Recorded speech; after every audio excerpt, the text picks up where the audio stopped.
When a nasty flu struck California's Atascadero State Hospital, Dr. John Cannell made an interesting discovery. I know my patients were exposed to influenza, but none of them got sick. Why? One reason could be that 30 of Cannell's patients had been given vitamin D on a regular basis. That got Cannell thinking more and more about the vitamin's benefits and safety. Child's never gotten into a vitamin D cabinet and gotten poisoned. That's happened hundreds of thousands of times with Tylenol or aspirin or other things. Medical writer Bill Sardi says if vitamin D were a drug, its benefits would make it the most popular ever. Because we're talking about diabetes and hypertension and bone diseases, osteoporosis and arteriosclerosis and cancer and autoimmune disease, and the list goes on. Scientists found that list is so long because vitamin D actually regulates cells, systems, and organs throughout the body.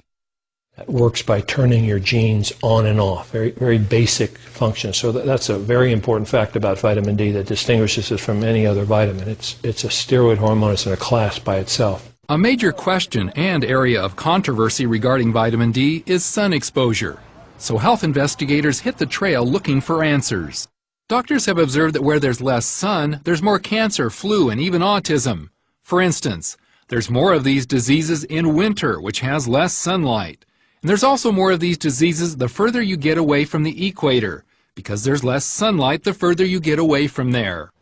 Even here in sunny California, very few people get enough sun to make sufficient vitamin D in their skin for the best of health.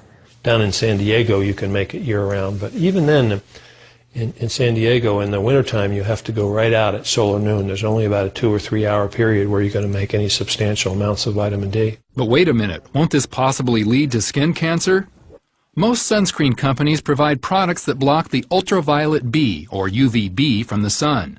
Those are the very rays you need to produce vitamin D in the skin.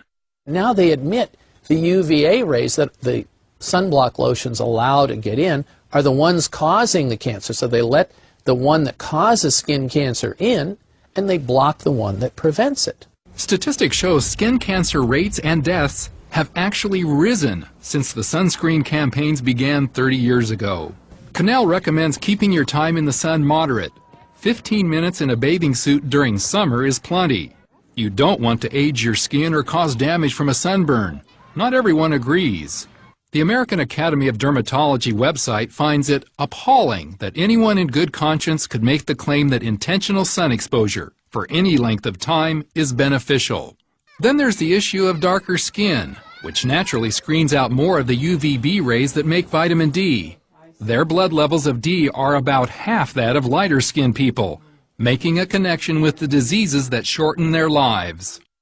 Heart disease and hypertension and stroke and cancer are the same diseases that have been associated with vitamin D deficiencies. So it may not be surprising that vitamin D deficiency affects as much as 3/4 of the populace, especially as winter takes its toll on vitamin D levels.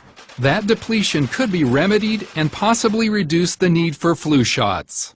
Vitamin D activates your immune system, causes something to be formed called little peptides that kill bacteria and viruses without antibiotic resistance, without side effects. We can use it in very young infants and pregnant moms. And not only help fight osteoporosis, but strengthen teeth as well. Instead of using fluoride to harden our teeth so there's no soft spots where the acids can then eat into our teeth and cause dental decay, we can use vitamin D. It's more appropriate, it's more natural. And D appears to boost athletic performance. There's just clear evidence, especially in the German literature, of choice reaction time, balance, muscle strength, endurance, all improve with vitamin D. Which may explain why senior citizens on vitamin D are less likely to fall and hurt themselves. And cancer?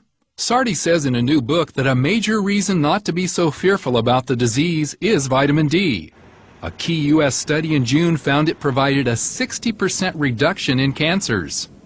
Canadian Cancer Society immediately told all of their citizens, begin supplementing with at least 1,000 units of vitamin D. American Cancer Society, mum's the word. In fact, here is video of how vitamin D helps zap cancer cells, like the one to the right of the arrow. But 2 weeks ago, the National Cancer Institute released a study indicating vitamin D doesn't do much against cancer deaths.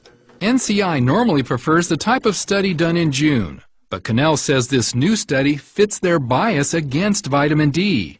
Even at that, the new study did show the vitamin's effect on the number 2 cancer killer. The people with the highest levels had 4 times less colon cancer than the people with the lowest levels. I think that's pretty important. So what's the best way for you to get the vitamin D you need?